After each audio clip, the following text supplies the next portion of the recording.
O martelo do juiz não fez barulho. Para Clara, o som foi um vácuo. Um buraco negro que engoliu todo o ar do tribunal, todo o calor de seu corpo, toda a esperança de sua alma. Culpada. A palavra, proferida pela boca de um homem que a olhava com uma mistura de desprezo e piedade, não foi apenas uma sentença.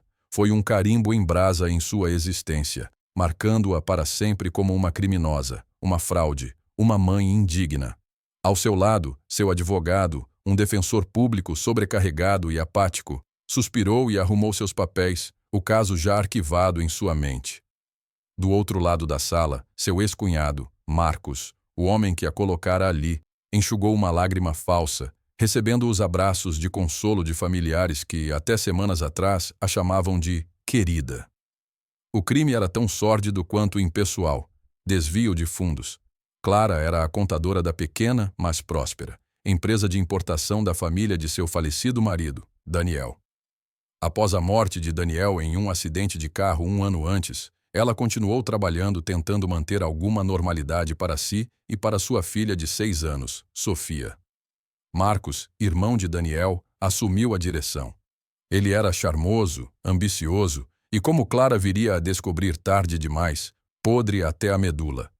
Ele havia sangrado a empresa por meses, desviando dinheiro para uma vida de luxo e investimentos fracassados. Quando a auditoria se tornou inevitável, ele precisou de um bode expiatório. E quem melhor do que a viúva solitária, a forasteira da família, cujas senhas e assinaturas digitais estavam em todos os documentos financeiros? Ele fabricou as evidências com uma precisão diabólica, criando uma trilha de transferências que levavam diretamente a uma conta fantasma em nome dela. A queda foi rápida e brutal. Primeiro a acusação formal, depois o abandono. Seus sogros, que a trataram como filha por uma década, a olharam com olhos de gelo, a dor pela perda de Daniel azedando em ressentimento e traição. Amigos se afastaram. Suas chamadas não foram mais retornadas. Mas o golpe mais devastador, a ferida da qual ela sabia que nunca se recuperaria, foi a perda de Sofia. Marcos, em um ato de crueldade calculada, entrou com um pedido de guarda emergencial, alegando que a mãe, uma criminosa comprovada, era uma influência perigosa. O tribunal, diante das provas do desvio e da instabilidade emocional de Clara, concordou. A última vez que ela viu Sofia foi em uma sala estéril de visitas supervisionadas. A menina, com seus grandes olhos castanhos herdados do pai, estava confusa. Mamãe, por que não posso ir para casa com você? O tio Marcos disse que você fez uma coisa muito feia com o dinheiro do papai. Clara tentou explicar, mas como se explica a maldade a uma criança de 6 anos? Ela abraçou o corpinho quente de sua filha, inalando o cheiro de shampoo de morango, e fez uma promessa silenciosa. Eu vou te buscar, meu amor. A mamãe vai consertar isso. Mas ao sair da sala e ver o sorriso triunfante de Marcos, que esperava no corredor, ela sentiu a promessa se transformar em cinzas em sua boca. Condenada a 2 anos de prisão, com a sentença suspensa em troca de serviço comunitário e o pagamento de uma restituição que ela nunca conseguiria pagar, Clara saiu do tribunal uma mulher oca. Perdeu o apartamento, o carro, a dignidade. Com o pouco dinheiro que lhe restava, alugou um quarto mofado nos fundos de uma pensão na periferia da cidade. Um lugar que cheirava a repolho cozido e desesperança. Durante o dia, ela cumpria seu serviço comunitário, limpando parques e prédios públicos, suportando os olhares de desprezo das pessoas que a reconheciam dos jornais locais. À noite, ela se trancava em seu quarto e se desfazia. A dor era uma coisa física, uma pressão no peito que a impedia de respirar. A imagem do rostinho confuso de Sofia a assombrava. Ela era uma mãe sem sua filha, uma mulher sem seu nome, uma alma sem seu futuro. Ela havia tocado o fundo do abismo, e a escuridão era total. Em uma de suas raras idas à biblioteca pública, usando o computador para procurar empregos que não existiam para uma ex-presidiária, ela encontrou um anúncio peculiar em um jornal de uma cidade do interior que ela mal sabia que existia. Precisa-se de governanta para a fazenda isolada, acomodação e refeições incluídas. Exige-se discrição e disposição para o trabalho. Nenhuma experiência necessária. Era um tiro no escuro, uma fuga. Qualquer lugar era melhor do que a cidade que a condenara. Com as mãos trêmulas, ela escreveu uma carta curta e honesta, omitindo os detalhes sórdidos de sua condenação, mas confessando que precisava desesperadamente de um recomeço. Para sua surpresa, uma semana depois, recebeu uma resposta. Uma passagem de ônibus e um endereço. Sem perguntas. Apenas uma chance. A viagem de ônibus foi longa, levando-a para cada vez mais longe de tudo o que conhecia, para o coração verde e silencioso do país. A fazenda Águas Claras ficava no final de uma longa estrada de terra, e quando o velho táxi a deixou em frente ao portão de madeira, Clara sentiu uma pontada de pavor. O lugar era belo de uma forma austera e melancólica. Uma grande casa de fazenda, sólida e bem construída, mas com a pintura descascando e as janelas como olhos vazios. Ao redor, colinas verdejantes se estendiam até onde a vista alcançava, mas havia uma quietude, uma ausência de vida, que era desconcertante. Um homem saiu da casa e veio em sua direção. Ele era alto, com ombros largos de quem passa a vida carregando peso. Seu rosto era anguloso, queimado de sol, e seus olhos, de um azul profundo, a avaliaram sem expressão. Ele era Lucas, o fazendeiro solitário. Sua solidão não era apenas um estado civil, era uma aura, uma muralha invisível que ele construíra ao redor de si mesmo. Você deve ser a Clara, disse ele, a voz grave e pouco usada. Eu sou Lucas. A casa é grande. O trabalho é simples. Limpar, cozinhar. Não tolero mentiras nem preguiça. Se concordar, o emprego é seu. Ele a levou para dentro. A casa, por dentro, era um santuário de poeira e tempo parado. Móveis de madeira maciça estavam cobertos por lençóis brancos. O ar era pesado com o cheiro de madeira velha e memórias guardadas. Em um canto, uma pequena bicicleta infantil vermelha estava encostada na parede, coberta por uma teia de aranha, um pequeno fantasma de uma alegria passada. Lucas não seguiu seu olhar. Ele a levou para a cozinha, o único cômodo que parecia ter vida, embora uma vida funcional e sem alma. Seu quarto fica lá em cima. Eu saio cedo e volto tarde. Espero que minhas refeições estejam prontas. Fora isso, não nos veremos muito. A oferta de emprego parecia mais uma sentença de exílio, e foi a menção da palavra governanta que a fez perceber o erro terrível que poderia ter cometido. Senhor Lucas, ela começou, a voz falhando. O anúncio dizia governanta. Eu presumi que havia crianças. Pela primeira vez uma emoção cintilou nos olhos dele. Uma dor tão profunda e cortante que Clara recuou instintivamente. Havia, ele disse, a voz cortante. Um filho, Gabriel. Ele e minha esposa, Lúcia, morreram há 3 anos. Um acidente no trator. O anúncio é antigo. Eu nunca o mudei. Ele se virou encerrando a conversa. O trabalho é cuidar da casa. Se isso for um problema, a estrada para a cidade é a mesma pela qual você veio. Clara ficou ali, no meio daquela cozinha cheia de fantasmas, com o peso de seus próprios fantasmas nas costas. Uma mãe sem filha, contratada por um pai sem filho. Parecia uma piada cruel do destino. Mas para onde ela iria? Ela não tinha para onde voltar. Ali, naquele santuário de dor, pelo menos havia um teto sobre sua cabeça e um propósito, por mais vago que fosse. Não é um problema, ela disse a voz baixa. Eu fico. Lucas apenas assentiu, já se virando para sair, ansioso para retornar ao seu próprio mundo de silêncio e trabalho. E assim, no coração de uma solidão, Clara começou a cumprir sua própria pena, sem saber que estava dando o primeiro passo em um caminho que poderia levar não apenas à sua redenção, mas também à dele. A vida na fazenda Águas Claras era um estudo em silêncio e rotina. Clara logo percebeu que seu trabalho ia muito além de limpar e cozinhar. Ela estava, na verdade, exumando uma casa. Cômodo por cômodo, ela retirava os lençóis brancos, revelando os vestígios de uma vida familiar feliz que havia sido congelada no tempo.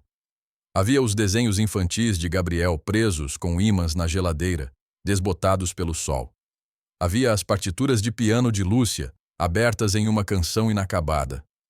Havia as pequenas botas de borracha, ainda com lama seca, ao lado da porta dos fundos.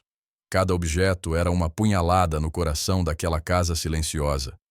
Clara limpava tudo com um cuidado reverente, sentindo-se uma intrusa na arqueologia da dor de outra pessoa. Lucas era uma presença espectral. Ele saía antes do sol nascer, o som de sua caminhonete o único sinal de sua partida, e voltava ao anoitecer, exausto e coberto de poeira. Eles comiam na mesma mesa da cozinha, mas em um silêncio denso como um nevoeiro. As perguntas de Clara, tentativas hesitantes de criar uma ponte, eram recebidas com respostas monossilábicas. Ele não era rude, apenas ausente, murado em um luto tão vasto que não havia espaço para mais nada. Clara, que conhecia bem o idioma da dor, aprendeu a não forçar. Em vez disso, ela se concentrou em seu trabalho. Ela começou a cozinhar as refeições que Lúcia costumava fazer usando um livro de receitas que encontrou em uma gaveta. A primeira vez que o cheiro de pão caseiro encheu a casa, ela viu Lucas parar na porta da cozinha, o rosto impassível, mas os olhos traindo uma fagulha de memória dolorosa antes que ele se virasse e saísse. Sua única conexão com o mundo exterior era a Dona Amélia, uma vizinha idosa cuja fazenda ficava a alguns quilômetros de distância. Amélia apareceu uma manhã com uma cesta de ovos e um sorriso que enrugava todo o seu rosto. Ela era o oposto de Lucas, falante, curiosa e calorosa. "Então você é a nova alma corajosa que veio morar com o nosso ermitão", disse ela, avaliando Clara com olhos gentis. "Fico feliz que ele tenha alguém aqui. Aquela casa estava morrendo junto com ele." Amélia se tornou a confidente de Clara. Foi para ela que Clara, em um momento de fraqueza, confessou a verdade sobre sua condenação, a perda de Sofia, a traição de Marcos. Amélia ouviu sem julgamento, apenas segurando a mão de Clara. "Criança, o mundo é cheio de homens maus e justiça cega", disse ela sabiamente. "Mas a verdade é como a água de um rio. Pode ser desviada, represada, mas uma hora ela sempre encontra o caminho de volta ao seu leito." As palavras de Amélia foram a primeira gota de esperança no deserto da alma de Clara. Enquanto isso, em segredo, Clara usava o pouco dinheiro que ganhava para comprar créditos de internet.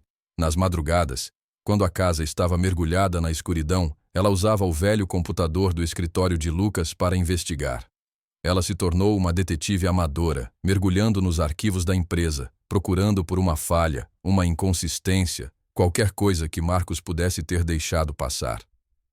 Era uma tarefa hercúlea, como procurar uma agulha em um palheiro digital. Mas a imagem do rosto de Sofia a mantinha acordada, a mantinha procurando. O antagonismo veio na forma de Nogueira, o capataz da fazenda vizinha e o principal fornecedor de fofocas da pequena cidade.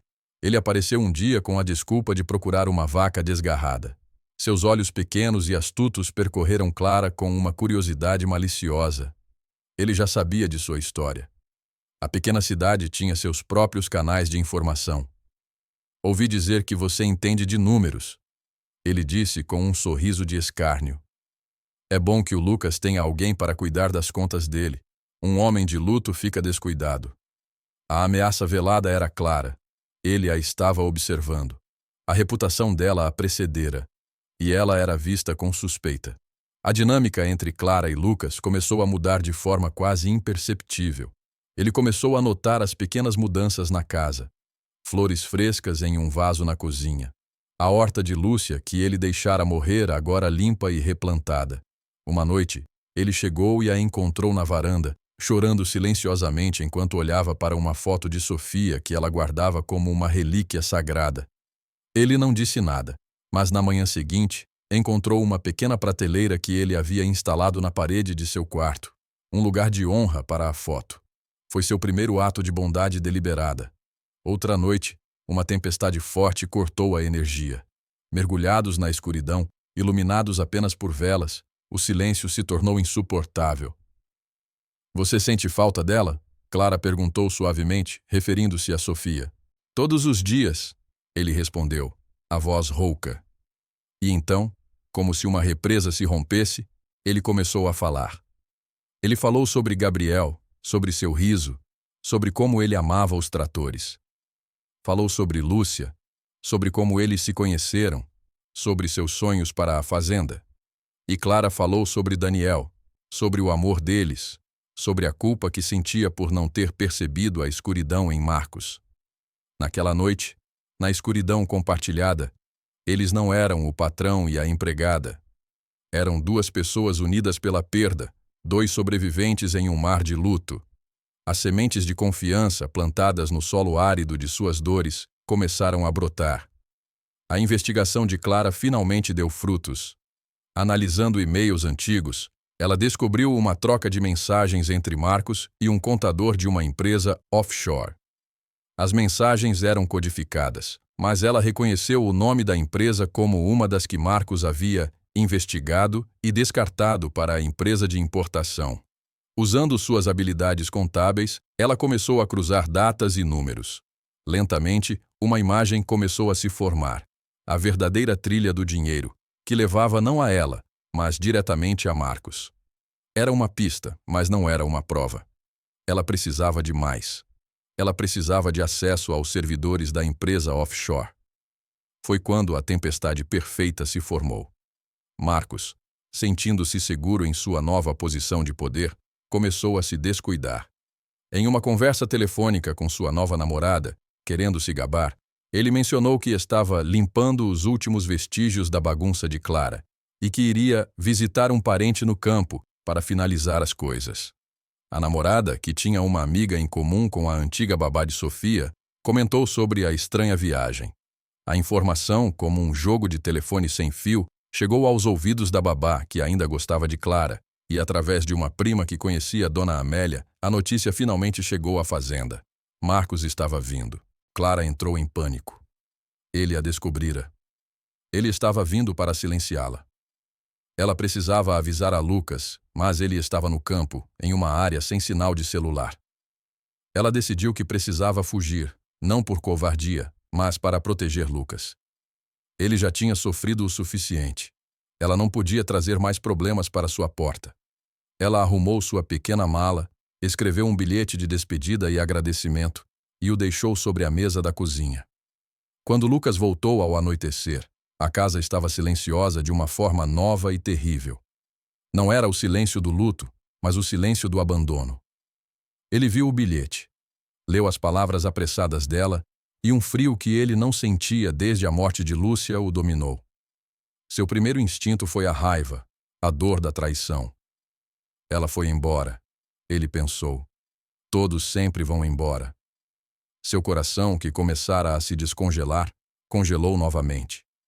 Ele se fechou, a antiga armadura de solidão voltando a se encaixar em seu lugar. Naquele exato momento, um carro elegante parou em frente à casa. Marcos saiu, o sorriso presunçoso no rosto. Boa noite. Procuro por Clara. Ela trabalha aqui, não é? Lucas olhou para o homem bem vestido, para seu carro caro, e a história errada se formou em sua mente. Aquele era o mundo dela. Ele viera buscá-la. Aquele era o motivo de sua partida. Ela não está mais aqui, disse Lucas, a voz fria como gelo. Oh, não, disse Marcos, forçando a entrada na casa. Temos assuntos inacabados. Ela tem algo que me pertence. Ele começou a olhar ao redor, procurando por qualquer sinal dela. Ele viu o velho computador no escritório e sua expressão mudou. Ela esteve usando isso? A desconfiança de Lucas lutou contra seu instinto protetor. Algo estava errado, mas a dor do abandono era mais forte. Ele se sentiu um tolo por ter começado a se importar. Os assuntos de vocês não são da minha conta, disse ele virando as costas. Pegue o que quiser e vá embora. A dor no rosto de Lucas foi um golpe para Clara, que estava escondida no velho celeiro, esperando a noite cair para poder caminhar até a estrada. Ela viu o carro de Marcos chegar, ouviu a conversa. O desprezo na voz de Lucas, a maneira como ele a descartou, foi como uma faca em seu coração. A confiança que eles construíram havia se desfeito em pó. Desesperada, ela percebeu que não podia fugir. Ela tinha que enfrentar Marcos, não apenas por si mesma e por Sofia, mas para provar a Lucas que ele estava errado sobre ela. Ela saiu das sombras do celeiro e caminhou em direção à casa, o coração martelando, pronta para a confrontação final. A noite estava caindo sobre a fazenda Águas Claras, e a verdadeira tempestade estava prestes a começar. Eu estou aqui, Marcos. A voz de Clara cortou a tensão no ar. Ela parou na porta da cozinha, o rosto pálido, mas os olhos ardendo com uma determinação feroz. Marcos se virou, um sorriso de alívio cruel se espalhando por seu rosto.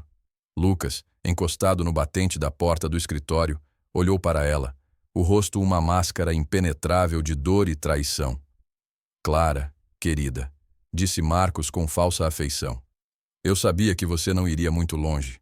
Você tem algo que eu preciso, meus registros. Sei que você os copiou. Entregue-os e eu prometo que desapareço da sua vida e da vida de Sofia para sempre. Você quer dizer as provas de como você me incriminou? Ela retrucou, dando um passo à frente. As provas de que você roubou sua própria família e me usou para encobrir seus rastros? Eu não tenho nada para você. Escolha errada. O charme de Marcos se evaporou, revelando o predador por baixo. Ele avançou em direção a ela.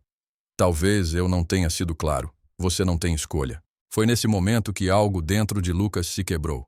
A dor, a raiva, a desconfiança. Tudo foi subitamente ofuscado por um instinto primordial de proteger a mulher que estava diante dele. Ele podia sentir o medo dela, mas também via sua coragem. E ele viu a maldade nos olhos de Marcos. A história que ele construíra em sua mente desmoronou. Aquilo não era um amante vindo buscar sua parceira. Era um vilão vindo silenciar sua vítima. Fique longe dela. A voz de Lucas era baixa, um trovão distante, mas carregada de uma autoridade que fez Marcos parar. Ele se moveu, colocando-se entre Clara e seu agressor. Ele era mais alto e mais largo que Marcos. Sua presença física uma barreira de músculos e fúria contida. Marcos riu, um som nervoso. Não se meta nisso, fazendeiro. Isso é um assunto de família. Ela é minha família agora, rosnou Lucas. E então, ele fez algo que chocou a todos, inclusive a si mesmo. Ele se virou para Clara, ignorando completamente a ameaça de Marcos.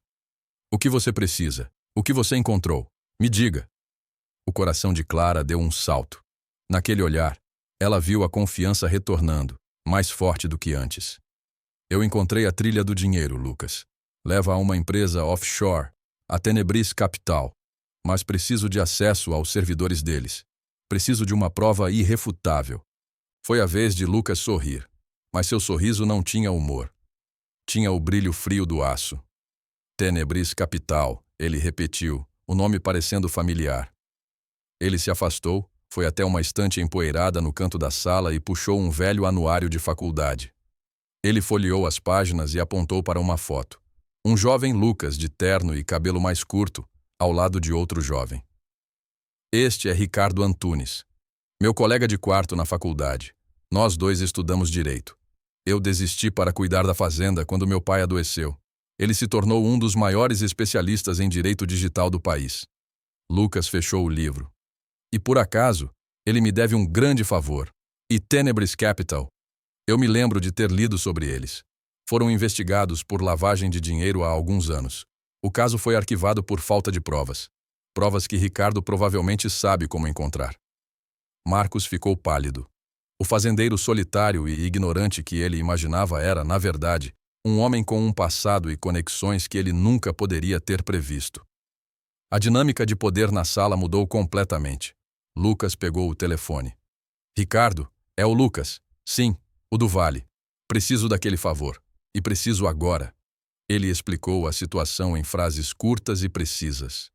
Do outro lado da linha, Clara podia ouvir a voz excitada de Ricardo, o advogado farejando o cheiro de um caso grande e suculento.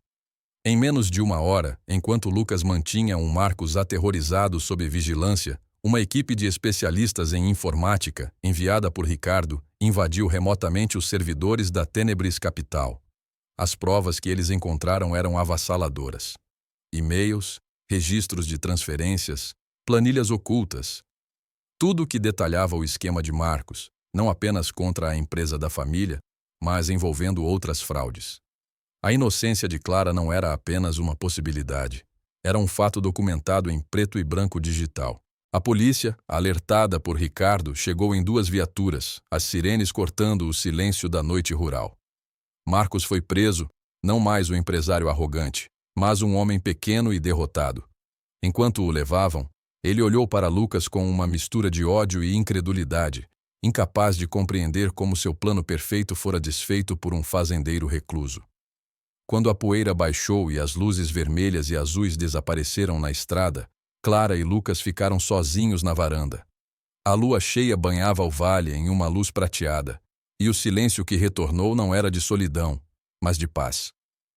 "Eu sinto muito, Clara", disse Lucas, a voz embargada. "Eu julguei você. Eu deixei minha dor me cegar."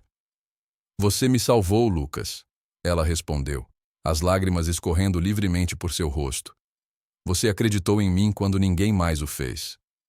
Ela se jogou nos braços dele e ele a segurou firme, como se estivesse segurando a própria vida.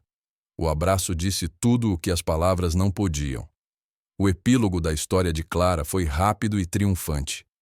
Com as novas provas, sua condenação foi anulada. Seu nome foi limpo. As desculpas de sua antiga família soaram vazias, e ela as dispensou com a dignidade de quem não precisava mais de sua aprovação. O clímax de sua jornada, no entanto, não foi no tribunal, mas em um parquinho ensolarado. Sofia correu para seus braços, o rosto iluminado por um sorriso que Clara pensou que nunca mais veria. "Mamãe, você voltou!" "Eu sempre voltarei para você, meu amor", sussurrou Clara, beijando o topo da cabeça de sua filha. Um ano depois, a fazenda Águas Claras era um lugar transformado. O riso de uma criança ecoava pelos corredores. A pequena bicicleta vermelha não estava mais em um canto empoeirado, mas era usada todos os dias nos caminhos de terra da fazenda. A horta de Clara estava florescendo, assim como as flores que ela plantara ao redor da casa, trazendo cor e vida para a velha fazenda. Numa tarde de domingo, Clara, Lucas e Sofia estavam sentados na varanda, observando o sol se pôr sobre as colinas. Sofia, aninhada no colo de Lucas, ouvia atentamente enquanto ele lhe contava uma história sobre as estrelas. Clara observava os dois, o coração transbordando de uma felicidade que ela pensou ter perdido para sempre. Ela, a mulher que fora acusada, abandonada e despojada de tudo, encontrara não apenas sua inocência, mas um lar. E Lucas, o fazendeiro solitário, que se fechara para o mundo, encontrara não apenas o amor, mas uma família. Juntos, eles haviam preenchido os espaços vazios em suas vidas, provando que mesmo nos solos mais áridos da dor e da perda, a confiança e o amor poderiam criar raízes e florescer de forma mais bela e forte do que se poderia imaginar.